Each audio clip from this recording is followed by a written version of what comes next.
好啊，又係我玄學多姐啊！嗱，之前咧就已經同大家咧講咗誒，都有6個生肖噶啦，咁仲剩翻6個生肖咧，咁咧就會喺跟住呢幾段片裏邊咧同大家講嘅。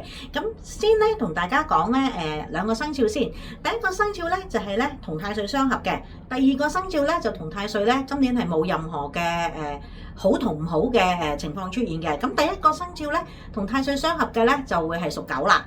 咁而咧同太歲冇任何好同唔好嘅情況出現嘅咧個生肖咧就係屬龍嘅。咁我哋先講一講咧屬狗嘅生肖流年先。嗱，咁屬狗咧今年咧同太歲咧亦都啦係相合嘅。咁上一集講咗啦嚇，如果同太歲相合嘅話咧，咁就會係容易有合作機會啊，有幫手啊，比較順利啊一啲咁嘅。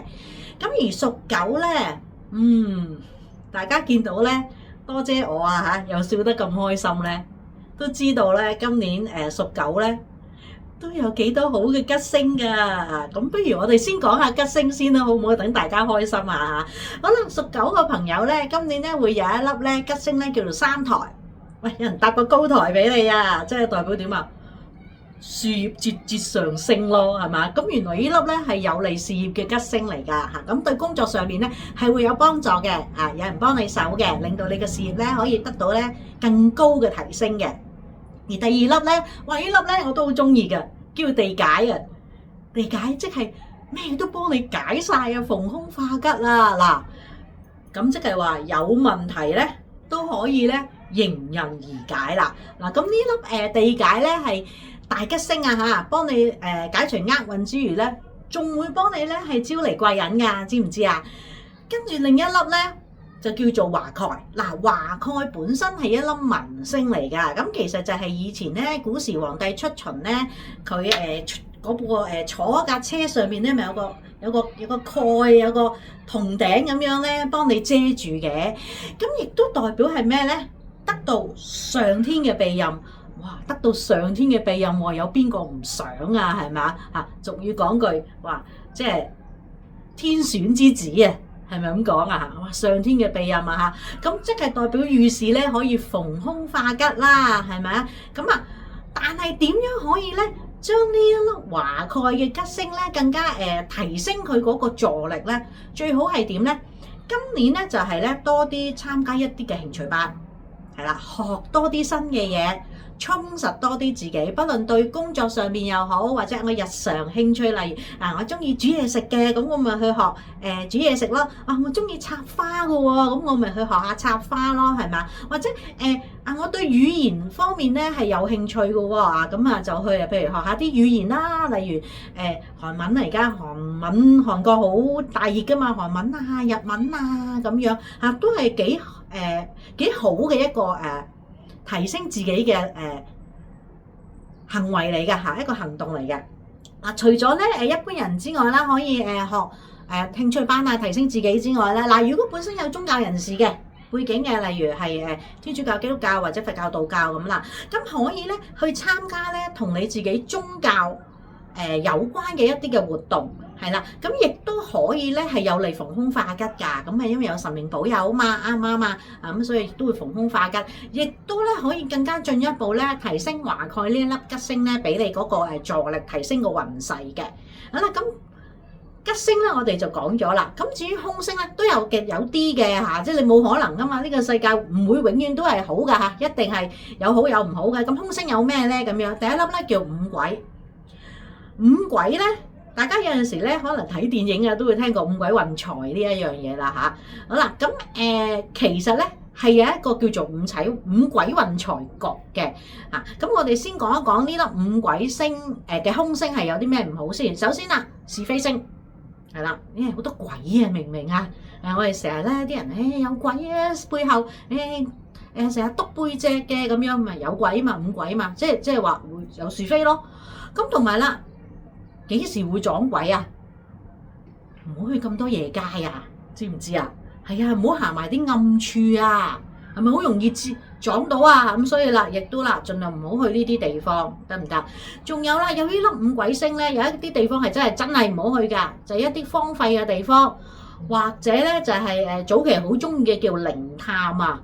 啊，真係唔好啊，好容易出事㗎嚇，咁所以大家就要留意啦，得唔得？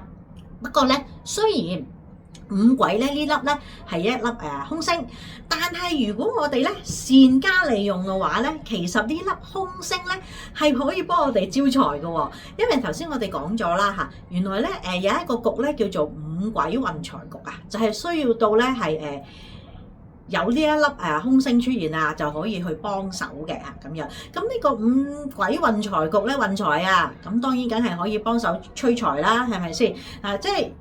不過咁，因為我哋今日呢度咧係講生肖流年嘅，咁所以如果大家咧係有興趣想知道點樣可以利用呢個五鬼運財局去催財嘅話咧，咁就私下DM 我多謝啊嚇，係啦，咁我哋先再同大家去傾教大家點做得唔得？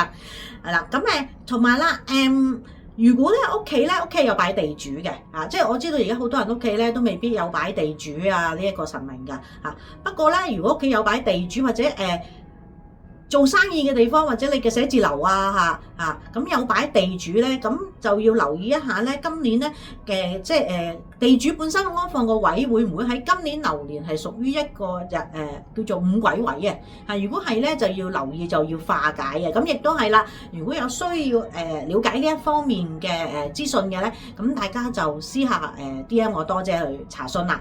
好啦，咁除咗五鬼呢粒空星之外咧，另外一粒咧叫做官符。官符即是官非，有官非有是非，得唔得？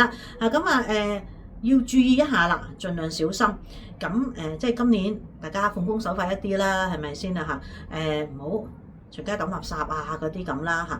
同埋亦都早輪啦，政府就通過咗法例啦，即係我哋坐車係需要攬安全帶啦，咁所以大家譬如小巴或者call 啲貨 van 運貨嗰啲高 van 咩咁樣，咁就大家最好就攬翻個安全帶，就真係穩陣啲嘅，係啦。咁另外啦，嗱官符粒空星咧，對於如果本身咧自己係已經有官非喺身嘅話咧，嗱咁真係要小心。本身已經有官非嘅啦，仲要有粒官符粒星咧喺流年出現，咁就會加重咗嗰個官非唔好嘅情況。咁所以就要留意一下啦嚇。咁跟住咧一粒咧就叫做披頭，披頭代表咧係做事啦困難啦，係啦有阻滯啦咁需要耐性咧去解決嘅，同埋最好係點啊？做好兩手準備咯唔係淨係得 Plan A 咯，要有 Plan B 咯，甚至有 Plan C、Plan D 咁樣咯得唔得？咁所以咧呢個咧都係披頭呢粒空星咧係話俾大家聽咧，即係可以點樣去預防嘅一啲嘅情況好，咁所以啦，今年屬肖狗嘅朋友啦，咁咪總結一下啦。嗱，有三粒好大嘅吉星啦，係咪先？咁三台地解華蓋尤其是有地解啦，可以將好多唔好嘅問題咧幫你化解啦。咁至於空星咧就有五鬼啦、官符啦、披頭咁樣啦。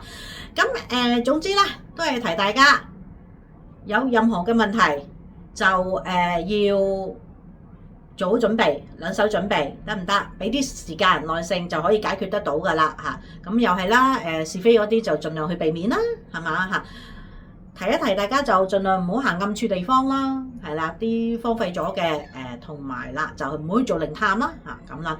咁不過唔使擔心，因為咧有地解粒吉星啦，咁就可以咧係逢凶化吉啦，消除厄運啦，係咪先幫你消災解難啦。喺事業上邊咧亦都有三台啦幫手就係可以有貴人幫助啦，事業上面咧得到提升啦，亦都咧有華蓋啦。咁頭先亦都同大家講咗咯，點樣提升華蓋呢粒吉星嘅幫助就係讀書啦，係嘛學一啲新嘢啦，或者係有宗教背景嘅人士就去參與多啲同你個宗教有關嘅活動啦咁可以幫手提升咧呢個華蓋嘅助力啦。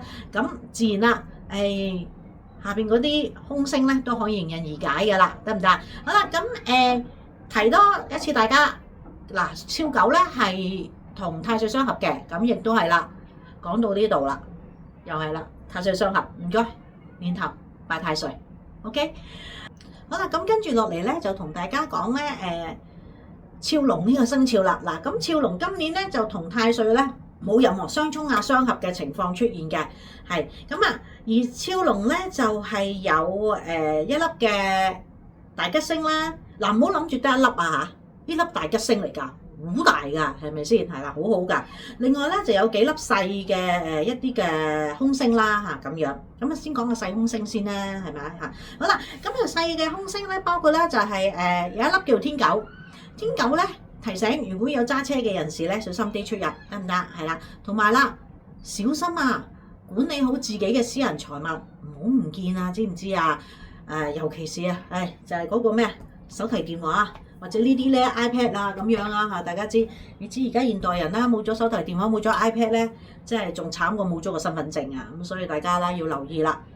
除咗小心財物之外啦，如果屋企咧係飼養寵物嘅，咁樣要注意佢哋嘅情況咧，尤其是健康就睇實啲，咁就問題就會可以化解㗎啦。除咗天狗之外咧，咁另外一粒咧叫吊客，吊客咧就代表有機會就會出席一啲嘅喪禮。咁咧亦都啦有呢粒星出現咧，我多姐都會建議大家，盡量就唔好去探病問喪啦，因為即係一粒喺呢方面唔係幾好嘅空星嚟嘅，同埋亦都唔好去做一啲危險活動。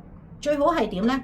多啲去喜事，例如朋友嘅生日啦、慶功宴啊，或者今年如果有朋友擺酒啊嗰啲，即係去下呢啲喜事啊，係啦，沾下人哋啲旺氣咧，都可以咧化解到呢粒咧吊客星咧帶嚟唔好嘅影響嘅。跟住一粒咧。呢粒星叫做寡宿，寡宿咧係會係對女士嚟講咧係會影響大啲嘅。咁代表今年咧做嘢啊或者生活上邊咧好多時都有啲叫單打獨鬥嘅情況出現啊，即係自己做咯嚇，好似感覺冇乜人幫手咯，就會有一啲孤獨嘅感覺出嚟嘅嚇，覺得人哋咧唔理解自己啊，唔明白自己啊咁樣嚇咁啊。咁呢一粒咧就係寡宿咧會出現嘅影響。另一粒咧就係一粒咧細埃星嚟嘅啫，月煞。咁月煞咧都係一粒細嘅空星，不過佢又係嘅，對女性嚟講咧都係影響大啲啲，係會容易帶嚟一啲麻煩啊。係啦，咁不過咧都唔使太擔心嘅。點解咧？跟住咧就係講吉星，因為呢粒吉星咧亦都係啦，可以幫大家咧化解好多唔好嘅嘢嘅。呢粒咧就係叫天解，天解係一粒咧好大嘅吉星嚟嘅。咁亦都啦，同地解一樣，都係咧會代表有個人幫助啦，可以逢凶化吉啦，消災解難啦，解除厄運啦等等嘅。咁所以咧天解地解都係好嘅。咁所以超龍今年咧有一粒咧天解星啊，所以都唔使太擔心啦，係咪先？咁之下邊嗰啲咩天狗啊、吊客啊等等呢啲空星咧，嗰個影響咧都會係減低嘅咁但係當然啦，提咗大家頭先，譬如提咗大家駕駛要小心啊，管理好自己啲財物啊，咁當然梗係唔好諗住，反正阿多姐都話有粒大吉星嘅啦，咁我揸車求其就得啦，係嗰啲嘢亂擺就得啦嗱，咁呢啲你自己刻意去做嘅咧，咁就有問題出現咧。咁就唔係個天唔幫你啊嚇，呢啲係人為啊，咁就唔好啦。所以咧，盡量係啦，出入駕駛物品嗰啲咧就要留意啊嚇，得唔得？嗱，咁總結嚟講咧，超龍咧雖然得一粒吉星，好似好少咁，但係其實粒吉星因為大啊，所以咧都可以幫到手嘅。咁提一提啦，頭先講咗啦，出入小心啊，財物嗰邊啊，就管理好啲啊！